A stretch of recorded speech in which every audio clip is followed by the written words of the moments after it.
Hi all. Season change ಆಗ್ತಿರೋದ್ರಿಂದ ಕೆಲವು ಮಕ್ಕಳಿಗೆ ಈ ಟೈಮ್ನಲ್ಲಿ ಶೀತ ನೆಗಡಿ ಆಗೋದಂತೂ ಸಾಮಾನ್ಯ. ಅದಕ್ಕೊಂದು ಸೂಪರ್ ಆಗಿರೋ ಮನೆಮದ್ದು ತೋರಿಸ್ತಾ ಇದ್ದೀನಿ. ಅದಕ್ಕೆ ಬೇಕಾಗಿರೋದು ಬರೀ 5 ಇಂಗ್ರೀಡಿಯೆಂಟ್ಸ್. ಅದೆಲ್ಲ ಮನೇಲಿರೋವಂಥದ್ದೇ, ಮನೇಲಿ ಸಿಗೋವಂಥದ್ದೇ. ನಿಜವಾಗ್ಲೂ ರಿಸಲ್ಟ್ ಮಾತ್ರ ತುಂಬ ಚೆನ್ನಾಗಿರುತ್ತೆ.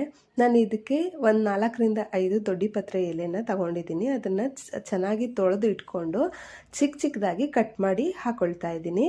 ಅದ್ರ ಜೊತೆಗೆ ನಾನು ಒಂದು 8ರಿಂದ 10 ತುಳಸಿ ಎಲೆಗಳನ್ನು ತಗೊಂಡಿದ್ದೀನಿ. ತುಳಸಿ ನಿಮ್ಮೆಲ್ಲರಿಗೂ ಗೊತ್ತಿರೋ ಹಾಗೆ ಕೆಮ್ಮು ನೆಗಡಿ ಎಲ್ಲ ಇದ್ದಾಗ ಬರೀ ತುಳಸಿ ತಿಂದ್ರೂ ಕೂಡ ಅದು ಸರಿ ಹೋಗುತ್ತೆ ಅಂತ ಹೇಳಿ ತಿಂತಾರೆ.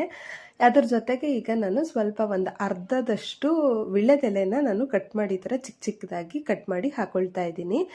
ಇದಕ್ಕೆ ನಾನು ಸ್ವಲ್ಪ 1-2 ಚಿಟಿಕೆ ಅಷ್ಟು ಕಾಳು ಮೆಣಸಿನ ಪುಡಿನ ನಾನು ಹಾಕೊಳ್ತಾ ಇದ್ದೀನಿ. ಕಾಳು ಮೆಣಸನ್ನು ನೀವು ಹಾಗೆ ಹಾಕಿ ಕುಟ್ಟಿ ಕೂಡ ಹಾಕೊಳ್ಬೋದು.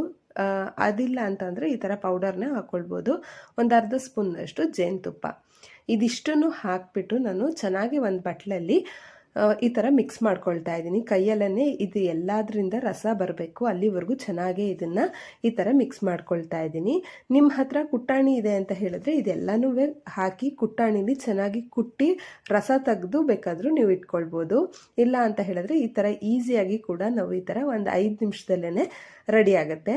ಇದು ರಸನ ಸಪ್ರೇಟ್ ಮಾಡಿಕೊಂಡು ನಾವು ಇದನ್ನು ಸೇವಿಸೋದ್ರಿಂದ ಒಂದು 2ರಿಂದ 3 ದಿನ ಕಂಟಿನ್ಯೂಸ್ ಆಗಿ ತಗೊಳ್ಳೋದ್ರಿಂದ ಶೀತ, ಕೆಮ್ಮು, ನೆಗಡಿ ಏನೇ ಇದ್ರೂ ಕೂಡ ಕಫನೂ ಕೂಡ ಇದರಿಂದ ಕಡಿಮೆ ಆಗುತ್ತೆ.